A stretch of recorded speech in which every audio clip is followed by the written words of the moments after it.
नमस्ते विद्यार्थी मित्रांनो, आपल्या विनय बी क्रिएशन या एज्युकेशनल चॅनलमध्ये आपलं सर्वांचं सहर्ष स्वागत आहे। आज आपण मराठी व्याकरण मधील भाग 1 समूहवाचक शब्द हे पाहणार आहोत। समूहवाचक शब्द हे टीईटी, तलाठी व इतरच्या कॉम्पिटिटिव्ह एक्झाम असतात। या सर्व परीक्षांमध्येच समूहवाचक शब्दावरती प्रश्न हे विचारले जातात। तर चला तर मित्रांनो, आज आपण समूहवाचक शब्द हे पाहणार आहोत। द्राक्षांचा घोस किंवा घड असं म्हटलं जातं।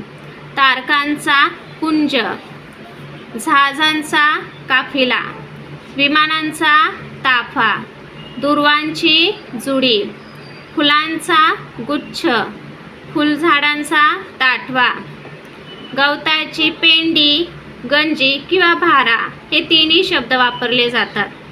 खेळाडूंचा संघ, नोटांचे बंडल किंवा कुडके, पाखरांचा थवा, धान्यांची रास किंवा कोठार असं म्हटलं जातं। हरणांचा कळप, हत्तींचा कळप, करवंदाची जाळी,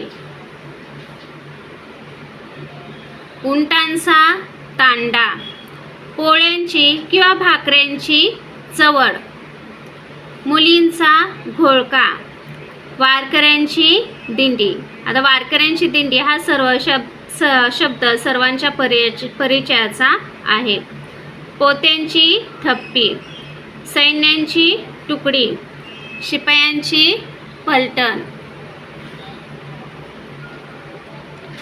गाईचे खिल्लार, दरोडेखोरांची टोळी, लमाणांचा तांडा, लाकडांची मोळी, काजूंची गाथण, माशांची गाथण, मुंग्यांची रांग, केळ्यांचा घड किंवा त्याला लोंगर असं देखील म्हटलं जातं।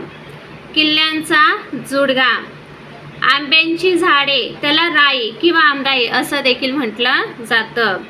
पिकत घातलेल्या आंब्यांना अढी असं म्हटलं जातं।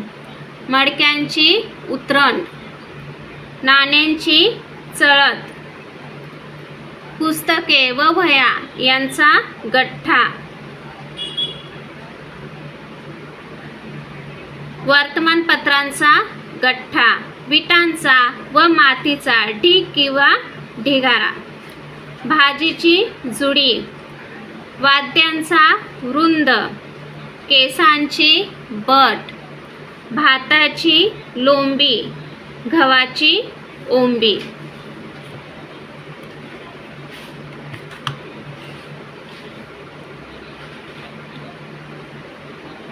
मक्याचे कणीस, ज्वारीचे देखील कणीसच, वेळूचे बन, बांबूंचे बेट, वेलींचा कुंज, महिलांचे मंडळ, उतारूंची म्हणजेच प्रवासी असतात त्यांचा झुंड, माणसांचा किंवा साधूंचा जथा, वस्तूंचे भांडार किंवा संच असं म्हटलं जातं, लोकांची गर्दी।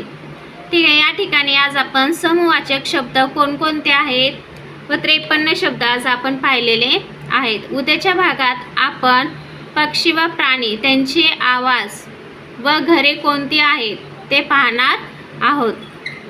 तर सर्वांनी आवडलं असेल तर चॅनलला सबस्क्राईब करा। धन्यवाद।